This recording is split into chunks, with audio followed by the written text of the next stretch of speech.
We've got politicians who've travelled from every country in Europe. From every country in Europe. From every country in Europe. Pretty much. Yeah, we can't find one. Don't kid yourselves that we've had a political revolution. If there was any member of parliament in there who represented the people truly, they would have come here today and spoke with you. People like Tommy Robinson, right, that absolutely refuse to have us on that stage, right, talking about England, because they know if I'd got on that stage, that crowd would have said England, right? Even the Scots, the Welsh and the Irish in that crowd would have been cheering for England, right, knowing that we are being destroyed, systematically destroyed by our own politicians, because the EU never lied about it. You can go and have a look at the 5 Presidents' report. From day one, they have been honest about what they're doing. It is the British politicians that are lying to you. And it is the British monarchy so far that has lied. Brainwash people to believe that they are British. They are not. They are English, Scottish, Irish, Welsh and Cornish. And English, right? The fact, and it is a fact, that they would not allow anyone to speak of England.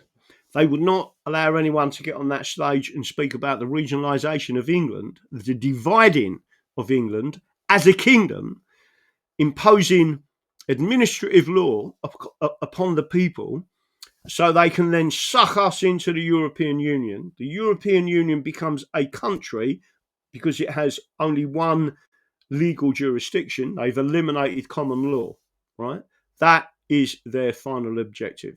And by the way, the European Union have always been honest about it. The people who have been dishonest are the British politicians. And that includes Reform. That includes Nigel Farage. That includes Sarah Pochin. It doesn't matter what they say, right? And Zia Yusuf.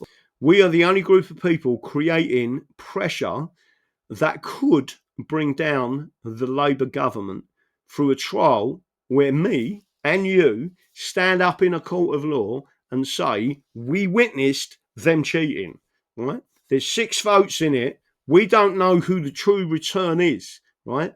And the people must know what the public opinion is. That election in Runcorn and Hillsby was a punishment election, bearing in mind the Labour candidate who beat up a constituent, went sent to prison, got released by the people in his club, right? And we're supposed to just suffer that. We're not suffering it, right? If I end up bankrupt, if I end up being buried as a pauper in an unmarked grave, at least I know I go to the other side and my conscience is clear that I did everything possible with you to stand up for England. These people are not going to give you back your country. We're trying to take it back legally using the law. If they block the ballot box, if they block protest, if they block the law courts from us, which is what they're attempting to do, and Reform are just as bad. That's what they're trying to get this case kicked out, right? If she had nothing to worry about, she would stand back and say, "I'm just an interested party," but they're not. They're trying to get it kicked out. She is worried, right? And I never thought it could be her that was cheating. I've now started to think it could be. Because I've never seen her so aggressively trying to shut down a case which is for the people. They are not for the people, just to make sure you're aware of that.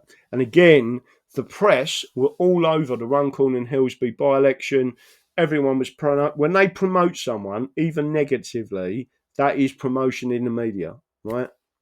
Every single channel, every single mainstream, every single newspaper, not fucking one of them have mentioned this case. And that's why it's got to go forward.